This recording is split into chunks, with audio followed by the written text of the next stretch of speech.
আসসালামু আলাইকুম ভিউয়ার্স, কেমন আছেন সবাই? আশা করছি সবাই অনেক অনেক ভালো আছেন। আজকে আপনাদের সঙ্গে শেয়ার করতে যাচ্ছি লইট্টা শুটকির স্পেশাল একটি ভুনা রেসিপি। সুন্দর রেসিপিটি চলুন দেখে নেওয়া যাক।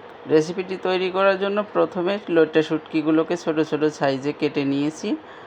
একটি ফ্রাই প্যানে ভালোভাবে ভেজে নিতে হবে।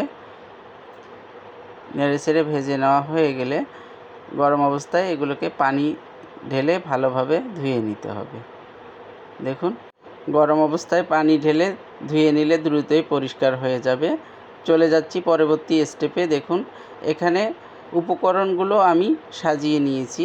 আদা, রসুন ও জিরা পেস্ট, তারপরে পেঁয়াজ কুচি করে কেটে নিয়েছি, রসুনের কোয়া ও গোটা মশলাগুলো হাতের কাছে নিয়েছি। চুলার মধ্যে একটি পাতিল বসিয়ে এতে সয়াবিন তেল দিয়ে দিচ্ছি 150 গ্রাম পরিমাণ।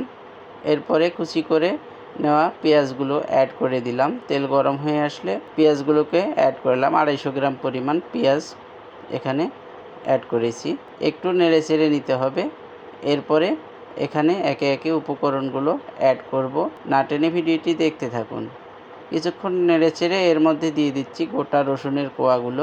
গোটা রসুনের কোয়াগুলো শুটকি ভুনায় দিলে এর টেস্টটি আরও দ্বিগুণ হবে।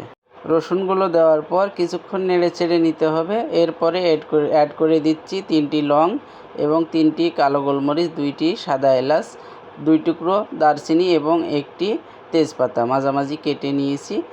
গোটা মশলাগুলো অ্যাড করে দেওয়ার পর আবারও কিছুক্ষণ নেড়ে চেড়ে নিতে হবে। পেঁয়াজটা যখন হালকা বাদামি কালার হয়ে আসবে এর মধ্যে বাটা মশলাগুলো অ্যাড করে দিতে হবে। দেখুন, দিয়ে দিলাম স্বাদ অনুযায়ী লবণ। এরপরে হলুদ গুঁড়ো অ্যাড করে দিচ্ছি 1/2 চা চামচ। লবণ এবং হলুদ গুঁড়ো দেওয়ার পর কিছুক্ষণ নেড়ে চেড়ে নিব। একের পর এক উপকরণগুলো কিন্তু আমি অ্যাড করে দিব। ভিডিওটি না টেনে দেখতে থাকুন। দেখুন, কিছুক্ষণ নেড়ে চেড়ে নিচ্ছি। এরপরে এখানে অ্যাড করে দিচ্ছি মরিচ গুঁড়ো। এখানে 1.5 চামচ পরিমাণ মরিচ গুঁড়ো আমি অ্যাড করেছি। এরপরে কাঁচামরিচ দিয়েছি 2টি। এরপরে দিয়ে দিলাম আদা বাটা 1 চা চামচ এবং রসুন বাটা 1 চা চামচ। সেই সাথে অ্যাড করে দিলাম জিরা বাটা 1 চা চামচ। বাটা মশলাগুলো দেওয়া শেষ। এখন ভালোভাবে মশলাটাকে কষিয়ে নিতে হবে।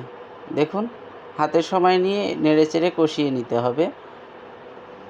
অনেকেই অনেক রকমভাবে শুটকি ভুনা রেসিপি শেয়ার করে থাকে। আমার এই রেসিপিটি ফলো করে একবার ট্রাই করে দেখবেন। অসাধারণ হয়েছে কিন্তু আমার আজকের এই শুটকি ভুনার রেসিপিটি আপনারা অবশ্যই ট্রাই করবেন। দেখুন, মশলাটা যাতে লেগে না যায় সামান্য পরিমাণ পানি অ্যাড করে মশলাটাকে কিন্তু আমি কষিয়ে নিচ্ছি। হাতে সময় নিয়ে মশলাটাকে এরকম কষিয়ে নেবেন। দেখবেন আস্তে আস্তে মশলার থেকে তেল ছেড়ে দিবে। তার মানে বুঝে নিতে হবে মশলাটা কিন্তু পারফেক্টভাবে ভুনা করা হয়ে গেছে। ভুনা করে নেওয়া হয়ে গেলে এর মধ্যে ধুয়ে রাখা লইট্টা শুটকিগুলো অ্যাড করে দিলাম। দেখুন, লইট্টা শুটকিগুলো দেওয়ার পর মশলার সঙ্গে আবারও কিন্তু কিছুক্ষণ ভালোভাবে কষিয়ে নিতে হবে। লইট্টা শুটকি দেওয়ার পর কমসে কম 5 মিনিট আমি মশলার সঙ্গে ভালোভাবে ভুনা করে নিয়েছি শুটকিগুলো। দেখুন, আস্তে আস্তে এগুলো কিন্তু কালার চেঞ্জ হয়ে আসতেছে।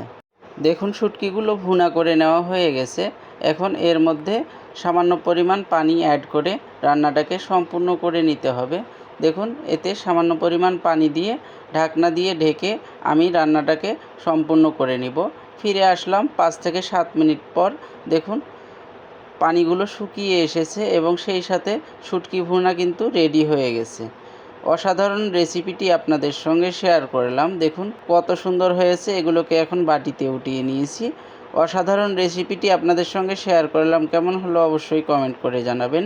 রেস্টুরেন্ট অথবা বাসার যে কোনো রেসিপি পেতে চোখ রাখুন রাব্বি স্পাইসি কিচেন ইউটিউব চ্যানেল অথবা ফেসবুক পেজ। আসসালামু আলাইকুম।